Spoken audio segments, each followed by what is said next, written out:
Marahil ay nagtataka po kayo kung bakit ang King James ang pinupus ko sa inyo upang ito ang inyong basahin at hindi ang mga ibang Biblia na translated po.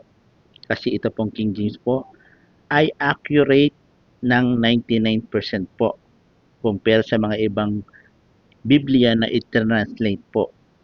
Isa pa po yung salitang King, di ba? Iisa lang ang King sa atin. Walang iba kundi ang Panginoong Hesukristo, King of King, Lord of Lord. At meron din pong kasabihan ng mga matatanda. Ang sabi po nila, ang utos ng hari ay hindi na mababali. Kaya susuportahan po natin yan ng mga verses. Mababasa po natin yan sa aklat ni Esther. Usahan po natin dito sa Esther 8, verse 2. Ano yan po ang pagkakasabi? And the king took off his ring. Ayan po. Ring, bakit nga po ba ring? Kasi noong mga panahon pong yun, ang mga sulat ng hari ay dapat may tatak ng kanyang singsing. Singsing po kasi ang ginagamit noong unang panahon upang mapatunayan na ito ay galing sa hari. Pag walang tatak ng singsing ng hari, pwede pong baliwalain ng mga mamamayan, yung utos na yan. At mababasa din po natin dito sa chapter 5 po, ay verse 5 po, chapter 8 po, no, verse 5, and said, if it please the king, ang nagsasalita po dito si Esther po, nakikiusap sa hari, if I have found favor in his sight, and the thing seems right before the king, and I be pleasing in his eyes, let it be written to reverse the letter devised by Haman the son of Hamedata the Agagite, which he wrote to destroy the Jews which are in all the king's provinces. Yan, sabi po ni pinapa-reverse po yung nakaunang sulat po na may tatak ng hari. Pinapa-reverse po ni Esther. Yan, supportahan po natin ang mga verses. Ito pa. Babasa din po natin dito sa chapter 8 verse 8. Yan po.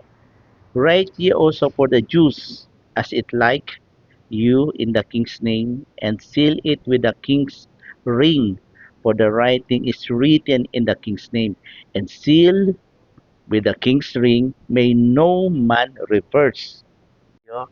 Kaya nga po, kaya may kasabihan tayo na ang utos na rin hindi na mabali. Sabi niya po dito, and seal with the king's ring may no man reverse. Hindi na po mapapalitan pa o hindi na mababaliktad yung utos na yun.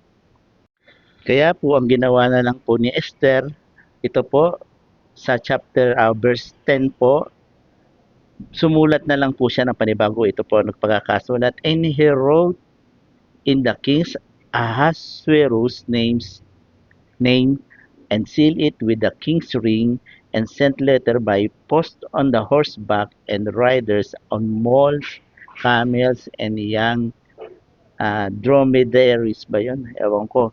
Mas Tagalog. At kanya sinulat sa pangalan ng Haring Asuero at tinatakan ng singsing ng hari at nagpadala ng mga sulat sa pamagitan ng mga sugo na nagsisipang kabayo na nangasakay sa mga matuli na kabayo na ginagamit sa paglilingkod sa hari at sa mga batang dromedaryo. Ewan ko kung anong animal po yun.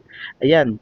Kaya po, dito pa lang sa pagkasulat nito, ako ay nanampalataya na ang mga translate po dito sa King James ay pure na salita ng Panginoon o galing sa salita ng Panginoon. Wala hong gaanong nabago sa Greek at saka sa Hebrew po.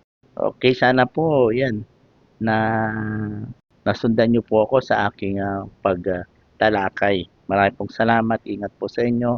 God bless you all po.